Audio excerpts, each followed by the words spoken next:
जब भी हम पढ़ने बैठते हैं तो ऐसा लगता है कि सब कुछ आता है, हम सब कर लेंगे, लेकिन जैसे ही हम आंसर्स को लिखने की प्रैक्टिस करते हैं वैसे हमें लगता है कुछ नहीं आता, जितना याद किया था, जितना पढ़ा था, सब भूल गए हैं। तो अब क्या करें, कैसे अपने आंसर्स को लिखें? शायद ये प्रॉब्लम आपकी भी होगी। ये प्रॉब्लम सिर्फ आपकी नहीं है, ये प्रॉब्लम हर उस बच्चे की है जिसको सब कुछ आता है लेकिन वो आंसर फ्रेम नहीं कर पाता है।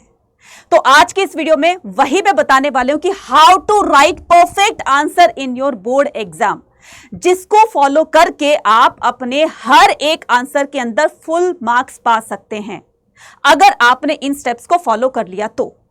ठीक है, तो इन सभी स्टेप्स को समझने के लिए आप वीडियो को लास्ट जरूर देखिएगा, और अगर आप चैनल पर नए तो चैनल को सब्सक्राइब जरूर कीजिएगा और इस वीडियो को ज्यादा से ज्यादा अपने नियर तक शेयर भी कर दीजिएगा ताकि और बच्चों को भी इससे एक फायदा मिल सके, इससे समझ सके कि अपने आंसर्स को कैसे लिखना है।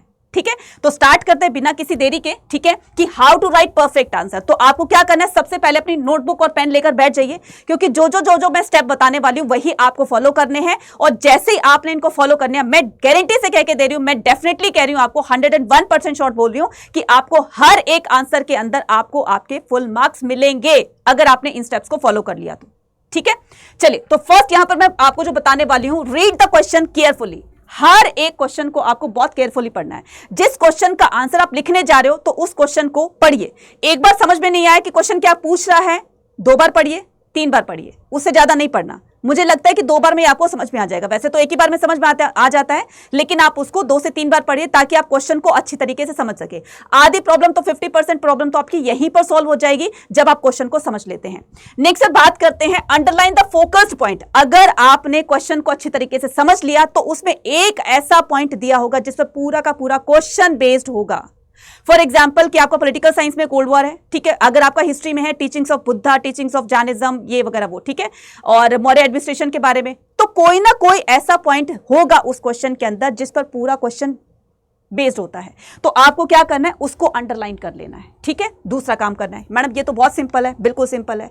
देखिएगा, यही छोटे छोटे सिंपल से स्टेप्स आपको आपके फुल मार्क्स दिलाने वाले हैं। ठीक है, नेक्स्ट करते हैं start your answer with short introduction. कोई भी आपका क्वेश्चन है, आप अपने क्वेश्चन के आंसर को लिखते टाइम ना उस क्वेश्चन का थोड़ा सा आप उसको इंट्रोडक्शन पार्ट में डिवाइड कर दीजिए। तो सबसे पहले आपको उसका इंट्रोडक्शन पार्ट देना, मतलब उसका इंट्रोडक्शन बताना है कि ये क्वेश्चन क्या पूछ रहा है आपसे और आप क्या बताने वाले हो। तो थोड़ा सा 1-2 लाइन में उसको डिफाइन कर दीजिए। ये सारे स्टेप मैं किसके लिए बता रही हूँ, ये सारे स्टेप आपको 8 मार्क का क्वेश्चन के लिए बता रही हूँ। ठीक है, आपका 8 मार्क का जो क्वेश्चन होता है उसके लिए सारे स्टेप है। 3 मार्क्स कर दोगे, 1 मार्क्स कर दोगे, आप वो बाकी सारे कर दोगे, लेकिन क्वेश्चंस कहां पर आपको फ्रेम करने हैं, कहां पर आपको दिक्कत आती है, वो आती है आपके लॉन्ग क्वेश्चंस के अंदर, वो आती है आपको 8 मार्क क्वेश्चन के अंदर, 5 मार्क क्वेश्चन के अंदर। ठीक है, जो लॉन्ग क्वेश्चंस होते हैं, ठीक है, जिसमें आपको आंसर देना है। तो थर्ड आपको काम क्या करना है कि start your answer with short introduction. बहुत बड़ा इंट्रोडक्शन नहीं देना कि सारा का सारा आपने उसी इंट्रोडक्शन पार्ट में बता दिया है, नहीं भाई, एक प्रॉपर तरीका होता है आंसर्स को लिखने का, राइट।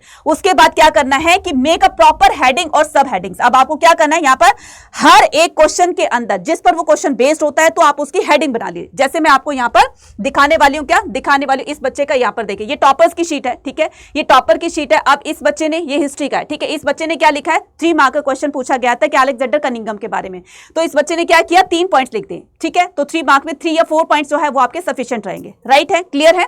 चलिए, उसके बाद क्या करना है, उसने सबसे पहले अलेक्जेंडर कनिंघम कौन थे, तो ये डायरेक्टर जनरल थे ऑफ एएसआई, ठीक है, जिनको फादर ऑफ आर्कियोलॉजी भी कहा जाता है। तो आप इसको 3 से 4 पॉइंट्स के अंदर आप इसको लिख दीजिए। ये तो हो गए आपके 3 मार्क का क्वेश्चंस की बात। ठीक है, अगर मैं यहां पर नीचे चलूं, ठीक है, अगर कोई बच्चा 8 मार्क का क्वेश्चन में प्रॉब्लम फेस कर रहा है तो उसको कैसे लिखना है, वही सब चीजें मैं आपको बताने वाली हूं कि आपको कैसे क्या लिखना है। ठीक है, जैसे 8 मार्क का क्वेश्चन है, अब जैसे ये मोहनजोदारो है, ठीक है, मोहनजोदारो को आप छोटे से 1-2 लाइन के अंदर आप उसका इंट्रोडक्शन दीजिए कि ये जो है वो हड़प्पा सिविलाइजेशन की सबसे बड़ी सिटी थी, है ना, ये वेल प्लान्ड सिटी थी, तो बस उसका थोड़ा सा आपको बताना है वगैरह वगैरह, राइट। और ये पाकिस्तान के अंदर है, तो ये इंट्रोडक्शन पार्ट में आपको बता देना। उसके बाद आप उसकी हेडिंग्स बताइए। ठीक है, ये क्या थी, ये वेल प्लान्ड सेटलमेंट था, डिवाइड, इसमें 2 सेक्शन बने हुए थे, इसमें डोमेस्टिक आर्किटेक्चर ये था इसका, उसके बाद आपका इसका कंट्री यार्ड था, स्टेयर्स था, प्राइवेसी थी, बाथरूम था। तो इसने क्या किया, प्रॉपर तरीके से हेडिंग बनाई है और उसको डिफाइन कर दिया है। ठीक है, चलिए, उसके बाद क्या करते हैं, उसके बाद यहां पर चलते हैं मेक अ प्रॉपर हेडिंग और सब हेडिंग। यहां पर सिंपल से स्टेप फॉलो आगे ना, तो यहां पर क्या करना है, क्वेश्चन पेपर को रीड करना है, क्वेश्चन को रीड करना है, उस पर आपको जो भी फोकस पॉइंट होता है उसको आप अंडरलाइन कर लीजिए, देन उसके बाद शॉर्ट इंट्रोडक्शन दीजिए, देन उसके बाद हेडिंग्स और सब हेडिंग्स में आप उसको डिफाइन कर दीजिए। 4 स्टेप समझ में आ गए। अब चलते हैं अपने नेक्स्ट स्टेप की तरफ। अब क्या करते हैं कि right your answer in point. कभी भी ये गलती मत करना कि आप अपने आंसर्स को पैराग्राफ के अंदर लिखिए, ठीक है। तो एक तो वो थोड़ा सा देखने भी अच्छा नहीं लगता और साथ साथ में आपका टाइम टेकन भी होता है, टाइम भी कंज्यूम करोगे उसमें, राइट। तो अपने आंसर्स को पॉइंट के अंदर लिखना। तो अगर आपके 8 मार्क का क्वेश्चन में अगर पूछा जाता है तो आप उसमें 11 to 12 या फिर 8 to 10 के बीच में आप उसमें पॉइंट्स दे सकते हैं अगर आपने हेडिंग और सब हेडिंग्स बनाई है तो, ठीक है। लेकिन अगर आप पैराग्राफ के अंदर आंसर, चॉइस होती है अपनी अपनी, अगर आप पैराग्राफ के अंदर आंसर देना चाहते हो तो कम से कम आपको 4 से 5 पैराग्राफ तो लिखने ही लिखने होंगे, ठीक है, और वो भी बहुत इलैबोरेट करके। तो मुझे लगता है कि थोड़े में अगर हम एग्जामिनर को ज़्यादा समझा सकें तो पॉइंट्स वाला जो ऑप्शन होगा वो बेस्ट होगा, ठीक है, जो तरीका होगा वो बेस्ट होगा। फिर उसके बाद मेक डायग्राम इफ नेसेसरी। अगर आपको लगता है कि किसी क्वेश्चन में आपसे डायग्राम पूछा गया, डायग्राम के साथ आपको अपने आंसर्स को समझाना है, तो आप वहां पर डायग्राम्स वगैरह बनाइए, ठीक है।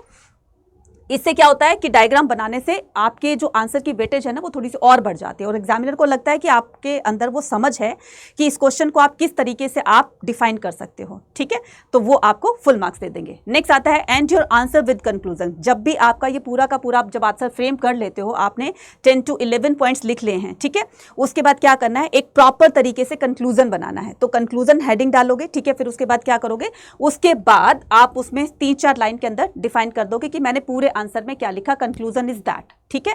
तो ये इस तरीके से पूरा। और सबसे बड़ी बात कि जितना आपको वर्ड लिमिट्स दी होती है उतने ही लिमिट्स के वर्ड लिमिट्स के अंदर ही आपको अपना आंसर लिखना है। हाँ, थोड़ा बहुत ऊपर नीचे चल जाएगा वो चल जाएगा, लेकिन इसको इतना बड़ा मत इलैबोरेट करना, इतना मत लिखते चले जाना कि टाइम जो है वो निकलता चला जाए, टिक टिक टिक टिक घड़ी करके आगे निकलती चली जाए और फिर आपको नेक्स्ट क्वेश्चन के लिए आपके पास टाइम ना बचे।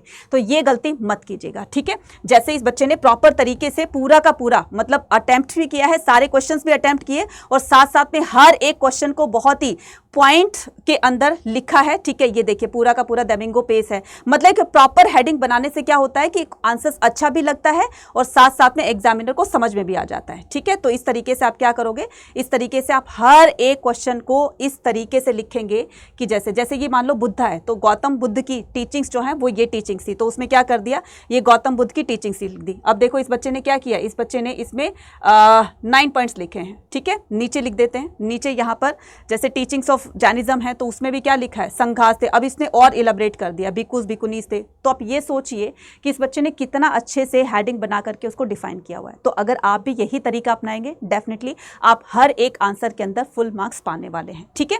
तो मुझे लगता है कि ये आप लोगों के लिए दी बेस्ट स्ट्रेटेजी थी, ठीक है।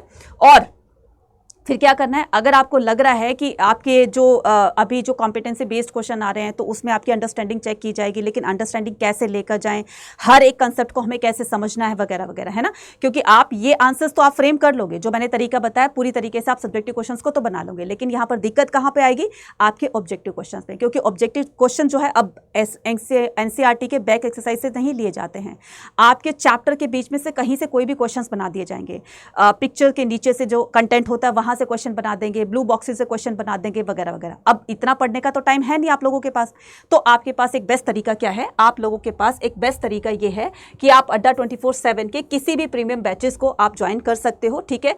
क्लास 12th का भी कर सकते हैं। तो क्लास 12th का अभी आपका कितना लमसम करके आपका ये दिसंबर स्टार्ट हो गया है, देन उसके बाद जनवरी और फिर फैब से स्टार्ट हो जाएंगे। तो मुझे लगता है कि हार्डली आपके पास 1.5 महीना है, ठीक है।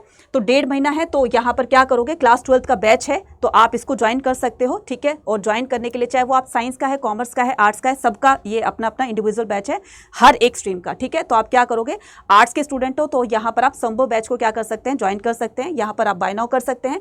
बाय नाउ करने के बाद यहाँ पर कूपन कोड लगाना है जिससे आपको मैक्सिमम डिस्काउंट मिलेगा। क्योंकि बच्चे आप लोगों के एग्जाम आ रहे हैं तो हम ये सोचते हैं कि कम से कम लोवेस्ट प्राइस पर बच्चों को ज़्यादा से ज़्यादा अच्छे से अच्छे जो है वो कंटेंट प्रोवाइड किया जाए, जिससे हर एक बच्चा अपने एग्जाम में अच्छा स्कोर कर सके, ठीक है। तो मुझे लगता है कि ये वीडियो आप लोगों के लिए बहुत बहुत ज़्यादा हेल्पफुल रही होगी। और अगर आपको ये वीडियो अच्छी लगी हो तो फटाफट से मुझे कमेंट सेक्शन में लिखकर भी बताइएगा, ठीक है। और किस तरह की वीडियो आप लेना चाहते हैं वो भी आप बता सकते हैं, और वीडियो को शेयर भी कीजिएगा और लाइक्स भी कीजिएगा। मिलते हैं अपने नेक्स्ट वीडियो में। Till then take care, bye bye to everyone.